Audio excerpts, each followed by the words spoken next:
So in each section of the video, I've decided to approach it like this. State the thing that we want to avoid or that I would choose to avoid leading up to my DOT physical. Next, explain why. So I'll go through the rationale and why I think that could be detrimental to the results the day of, how I think it could negatively impact blood pressure. And then 3, I would like to cover, and I'll get into specifics, how long I would avoid that particular thing leading up to the DOT physical. Not all these things work through the same mechanism, so the way that they could hurt you or skew your blood pressure could be through a different channel or a different mechanism of action. And because of that reason, how long prior to the physical it needs to be avoided can vary. Some things you might need to start avoiding several days out. Other things, mainly the day of is going to be that crucial time. First pick on my list of things I would avoid if I were a trucker leading up to my DOT physical are stimulants. I'm going to start by defining what I mean by stimulants and provide examples. Second, I'll move into why I have concerns about stimulants and how I think they could negatively impact blood pressure for the physical. And third, I'll discuss the timing aspect of this. So I'll break down when I would cut them out of the picture and how long I think they could elevate blood pressure for leading up to the DOT physical. So examples include caffeinated coffee, tea, and soda, energy drinks and pre-workout supplements, diet pills, weight loss supplements, and fasting pills, stimulant-containing headache medications like Excedrin. A lot of people might be surprised by that one. Next, the tobacco product category. So tobacco products such as cigarettes, dip, and cigars. Tobacco and smoke-free products such as nicotine vapes, nicotine gum, pouches, lozenges, and transdermal patches. Stimulants can also include prescribed medications such as ADD medication, wakefulness drugs, things of that nature. Now, if I were a trucker prepping for my DOT physical, I might have a conversation with my prescribing physician to see if I could skip a day or two and see if that's medically appropriate as a way to help get better blood pressure readings for the day of. By no means am I telling anybody to discontinue medication or to not take as directed. And lastly, recreational stimulant drugs. Hopefully this one goes without saying. I'm not going to get too much into detail on this particular one, but I think we know what we mean when we say recreational stimulant drugs. And obviously if things like coffee, energy drinks, diet pills, tobacco could adversely impact blood pressure, things that are just as strong, if not stronger, and illicit street drugs would also be problematic.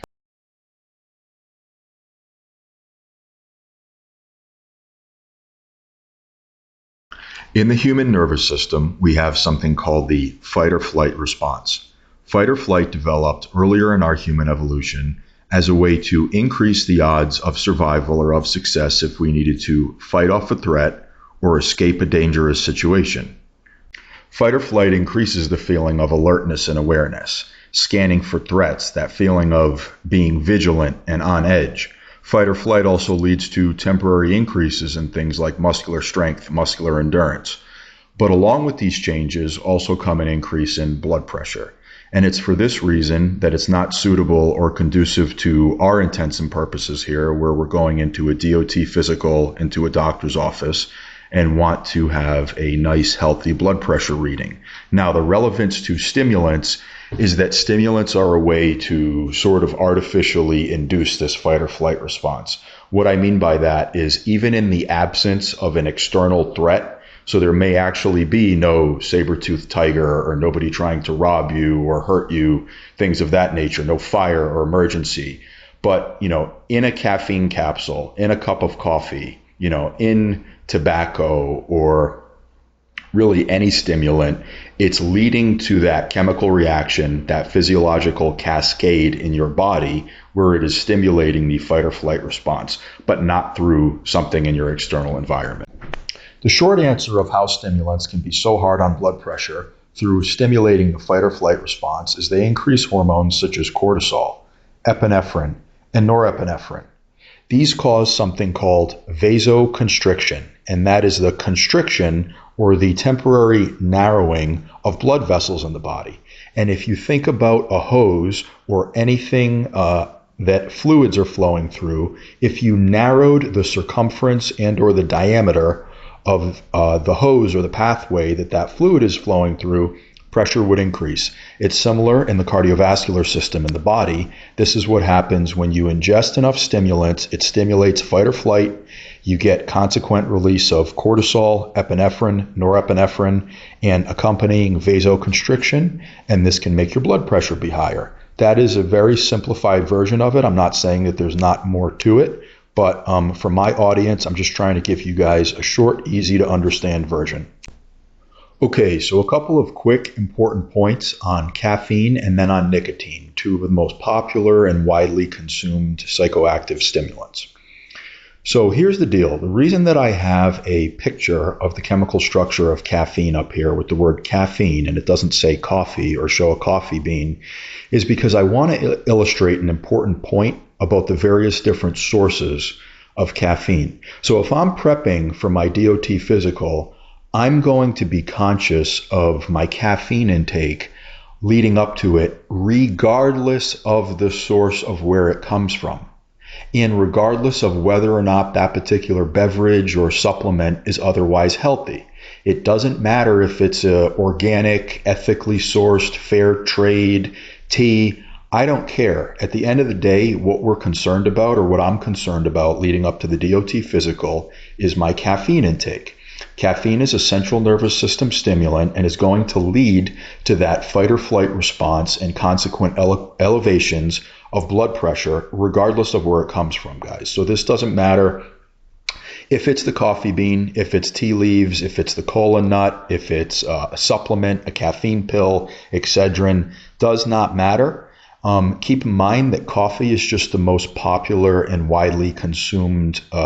That's the delivery. That's where most people get their caffeine from here in America. In other countries, like maybe England, it might be tea. Here it happens to be coffee. Just remember though, caffeine and coffee are not interchangeable. Coffee contains caffeine, and caffeine can exist separate and apart from coffee. I just want to make that point. So the takeaway is, be conscious of caffeine intake from any source leading up to the DOT physical. Pretty much the same concept for nicotine. So tobacco would be analogous to coffee in that it's the main way most people would get their nicotine.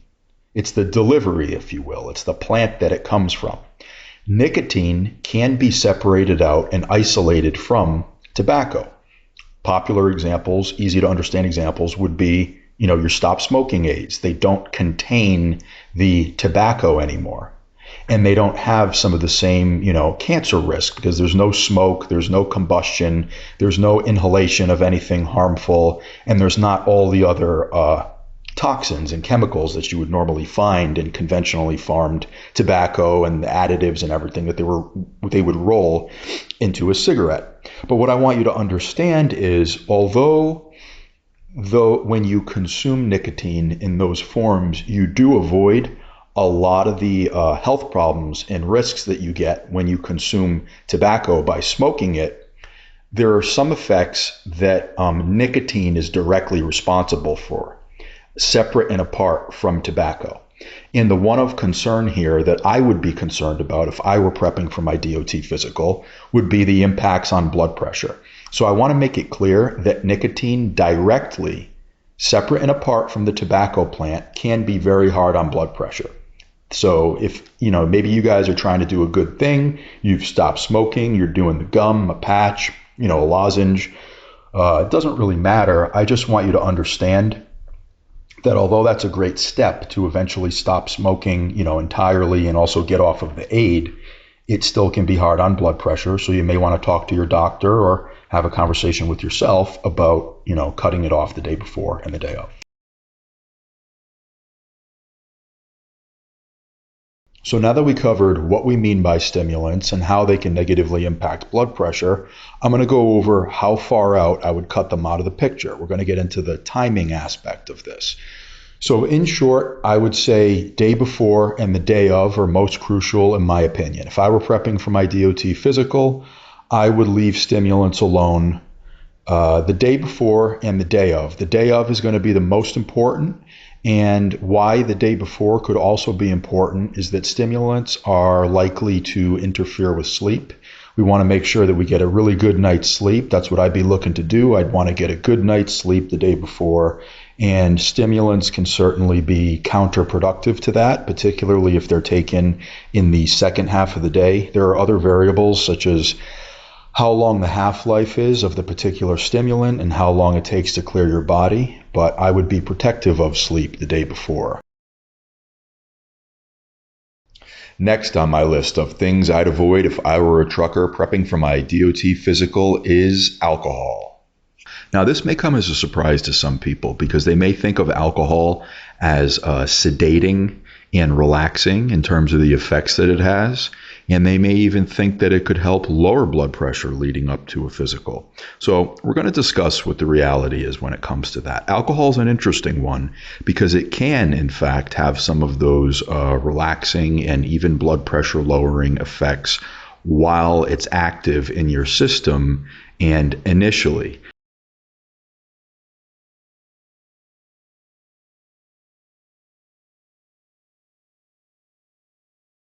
So when we talk about alcohol, I mean the chemical ethanol. Doesn't matter the source. Could be wine, beer, seltzer, hard liquor, spirits, doesn't matter. That should pretty much settle it.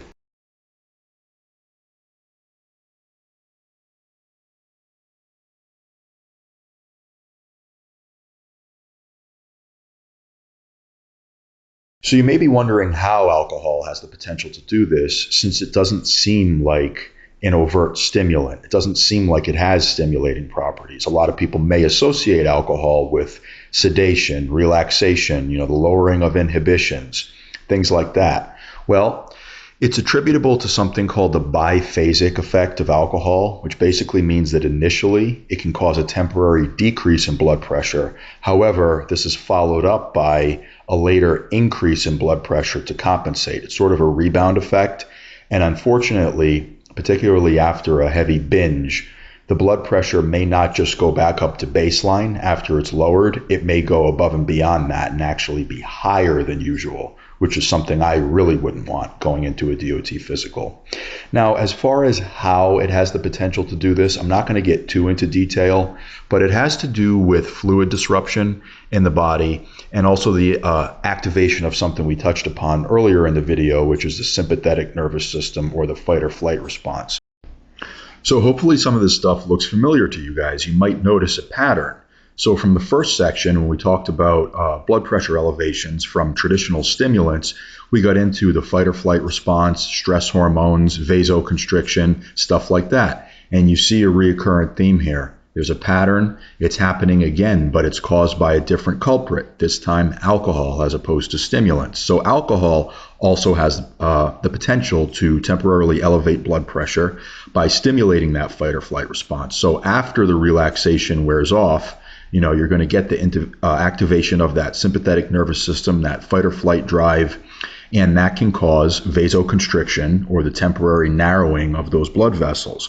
Another thing that happens, again, an oversimplification, but I'm just speaking in very general, broad terms to try to move through the video. You get a big disruption of fluid balance when you drink alcohol. So everyone notices that you start to pee more. When you're drinking alcohol, you make more trips to the bathroom. Alcohol is heavily diuretic. That means that it removes more fluid from your body than the actual volume of fluid that you're taking in. And one of the things that happens is that's through electrolyte disruption. So you lose a lot of sodium and potassium. You get dehydrated. There's changes in blood plasma and the overall fluid balance in your body. And the thing that I want you to know is that alcohol disrupts a very important fluid regulation mechanism in your body. It has to do with the kidneys. It disrupts something called the RAAS. That stands for something really long and complicated, but it's a very important regulatory mechanism that's tied into your kidneys, and certain hormones are involved with that. And it can actually throw that off for days after a big enough binge. So we want to kind of be protective of our days leading up to the DOT physical. So for me personally, I'd skip it because of that.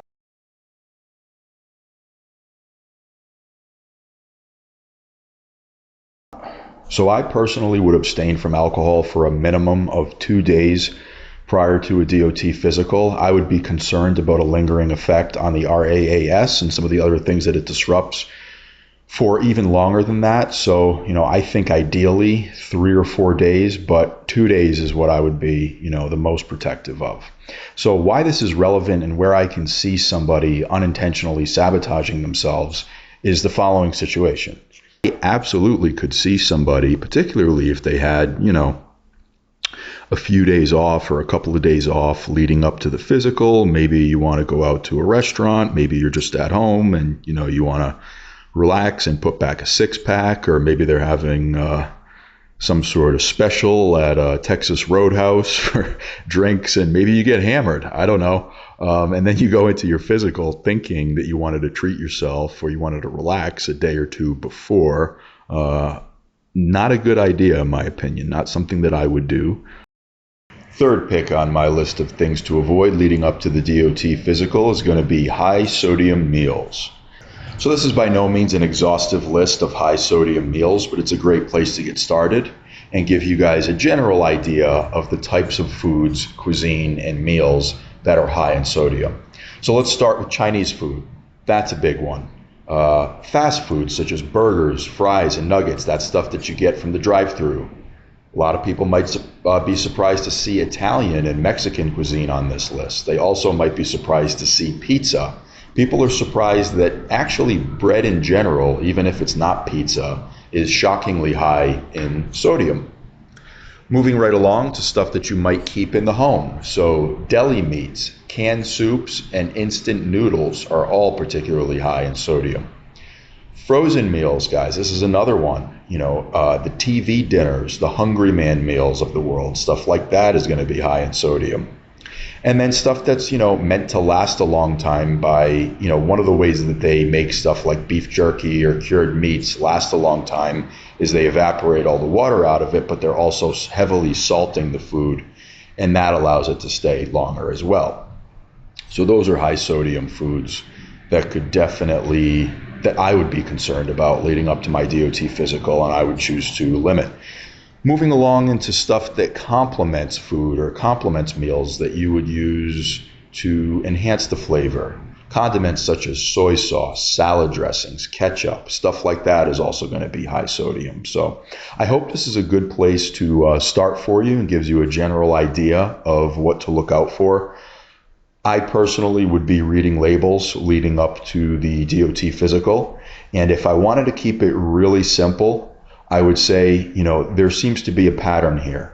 Foods that are heavily processed and heavily packaged and meant to have, expiration dates that are way out, those foods tend to be, high in sodium. So the stuff that you get, from the deli, the stuff that's in cans, the stuff that's cured, all of that's going to be high sodium. And if I really wanted to be safe, I probably wouldn't eat out at restaurants at all for a few days leading up to my physical, because I don't know how heavily they're salting the food. I don't know what's going on in the kitchen.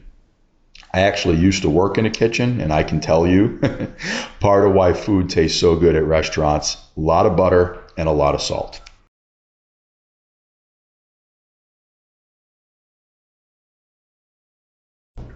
All right, so now to summarize how high sodium meals can cause short-term increases in blood pressure.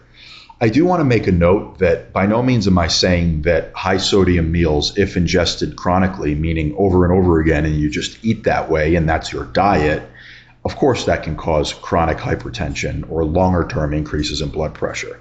Right now, we're just focused on high sodium meals' potential to cause what are called acute increases in blood pressure. That means short term. So essentially, I'm saying that you could have been doing the right thing day in and day out. You're behaving and you're not taking in too much sodium, you're following the RDA, but then you have a super high sodium meal.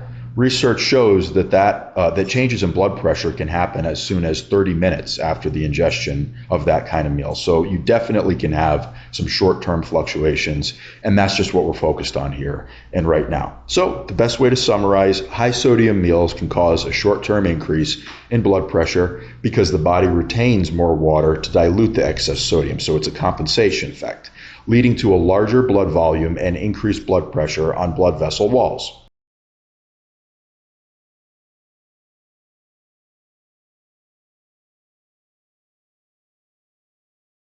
So much like with the alcohol, I had set in my mind, a minimum where at the absolute least, I wouldn't want to be binge drinking a day or two out from the physical. But ideally, I might abstain from alcohol for several days prior to the physical. So there's sort of a minimum that we need to do, and then there's an ideal or more optimum sweet spot. I think reducing and restricting the sodium intake is similar. That's how I would personally approach it. So for me personally, I would probably start doing this 5 to 7 days out prior to the physical. Although a lot of these effects can come on very quickly from a high sodium meal, meaning, half hour or within hours, you can already get elevations in blood pressure. The effects can actually last up to a few days, depending on your sensitivity to sodium, how long it takes your body to rid some of that excess sodium, and for it to essentially normalize and level out in terms of blood pressure. So since I don't necessarily know, where I am on that spectrum of sensitivity, am I one of the lucky ones that can return back to baseline in, 24 hours, or am I one of those people where, I'm still a little higher than I would be at, compared to baseline even 5 days later? You also don't know that. So for me personally, I'm going to be conservative and say several days, maybe 5 days prior to the DOT physical, a week if I can do it, really limit and manage that sodium. In my opinion, the best way to do that is actually to eat real whole food, unpackaged, unprocessed food. Oftentimes when people switch over to that way of eating, they actually have to deliberately salt their food in order to get enough salt. That's a really important point. I think that's kind of profound and thought-provoking in my opinion. It goes to show you how much of the sodium is actually contained in packaged and processed foods. Years ago, when I switched over to a healthy lifestyle, I actually found I was having issues with hydration, muscle cramps, stuff like that. And come to find out, I actually wasn't getting enough salt in my diet because I was really just eating really healthy whole food. And I actually needed to deliberately put extra salt on my food. So, the easiest way is to just get rid of all that stuff that I mentioned earlier in the video. That's what I would personally do in order to maximize my chances leading up to the DOT physical. All right, so next thing on the list might actually surprise some of you guys. It is exercise. If I were a trucker and I were prepping for my DOT physical, I would not exercise the day of. So that might come as a surprise to some people. An exercise scientist who is going to refrain from exercise the day of the physical. I thought exercise was healthy. Isn't that something that we want to be doing? Why should we avoid that? Well, great question. The answer is because exercise, although it has a whole myriad of health benefits, is actually a form of stress on the body. The way it gives you those benefits is by stressing the body in a healthy way, which then forces and facilitates an adaptation in the form of increased fitness. So when you exercise, you actually activate what's called the fight or flight response in your body. I know it sounds like, well, I'm not fighting and I'm not fleeing or running in the form of flight, I'm exercising. Why would it be fight or flight? It's actually categorized in the same department, if you will, by the body. It's treated the same way. So when you exercise, you activate what's called the sympathetic nervous system, also known as the fight or flight. This is the thing that initiates this cascade of stress hormones. So when you exercise, you're going to get a temporary uptick in things like cortisol, epinephrine, which is otherwise known as adrenaline, norepinephrine, otherwise known as noradrenaline. So these are your stress hormones released from the adrenal glands. You're going to get an increase in heart rate and, most importantly, blood pressure. Now, in a really, really fit individual, those things like heart rate, blood pressure, tend to come down relatively quickly as a result of their fitness. Once they take a break, once they rest, their heart rate and blood pressure may stabilize relatively quickly. That comes with time and consistency. A lot of you guys may not have been, living the best lifestyle over the past few years. You get that over-the-road lifestyle going on. If you haven't been consistent with your exercise and your nutrition, it's possible that you're a bit out of shape and you more than anybody, in my opinion, would be at increased risk of your heart rate and blood pressure staying elevated for quite a while after exercise. So again, right now I'm talking about myself, what I would do with all the knowledge that I have up until this point. So if I were a trucker, I'd avoid it. So if I had an appointment that morning, that afternoon, doesn't matter. I'm not exercising prior to it because it's been shown, it's been studied, and in my experience, blood pressure can stay elevated for hours after a good, intense exercise session, and that's not something that you want. Fifth and final pick on my list is going to be a negative state of mind and intense, stressful music.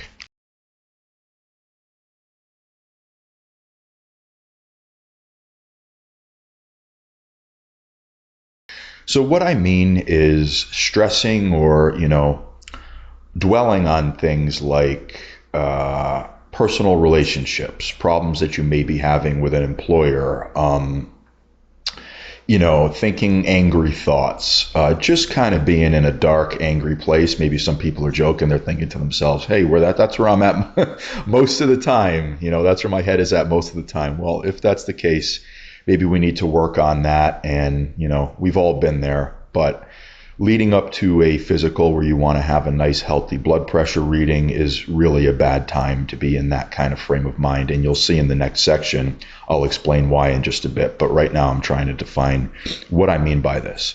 With regard to the music, genres of music that are really intense or stress-inducing would include stuff like death metal, speed metal, anything that has a really high, beats per minute, anything that's sort of discordant sounding. As far as other genres, I would say hard techno, dubstep, rave music, stuff like this. Probably like, some of the metal genres and hard techno and, really fast-paced electronic music, stuff like that. That's what we mean for the sake of this discussion. And now I will explain to you guys why this could sabotage you before your appointment.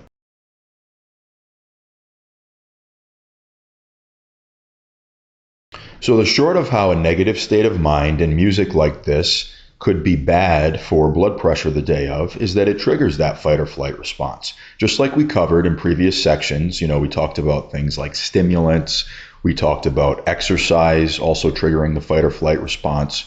Music in a negative frame of mind can also trigger that stress response. So music like metal, like speed metal, like fast-paced electronic music, it basically is stress to your body. That's what you have to understand. Even if you are enjoying it, it's still triggering that fight or flight response. You're getting that rush. It's experienced as stress by your body, and you're going to get a corresponding increase. Although it's temporary, you're going to get a corresponding spike in blood pressure because it's going to drive up some of those hormones we've discussed in other sections: cortisol, epinephrine, norepinephrine. So although it's not through the same trigger like a stimulant or like exercise, negative thoughts and music like this also triggers the fight or flight response. Hopefully a lot of you guys already guessed that and maybe knew what I was going to say by this section because you've been learning, as we've gone forward through the video. But that is the answer. So now we will get into how long you would need to worry about this, or that I would avoid it leading up to the DOT physical.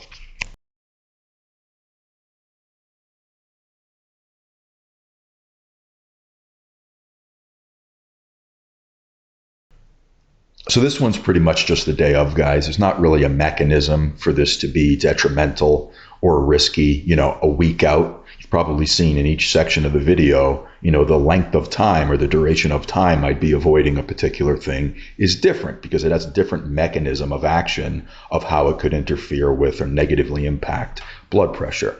Stuff like the stressful music, the negative state of mind, it's definitely not good to be in that state day after day.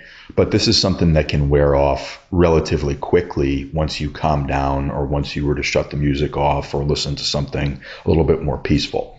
So for me personally, I'm going to look to avoid it, the day of. That means not listening to that type of music on the way there, That means, not ruminating or stressing about, certain things the morning of, the day of. Primarily, that's what I would be concerned about. Instead, if you do want to listen to something, even if it's normally not your thing or your, preferred genre, listen to something more chill. Listen to something more relaxing, something that's, good for meditation, relaxation, anything with a lower beats per minute, a more chilled out vibe. That's where we want to go. As far as thoughts, try to focus on something positive and just, look to get through your DOT physical. That's what I would be doing. And I hope this info is helpful for you.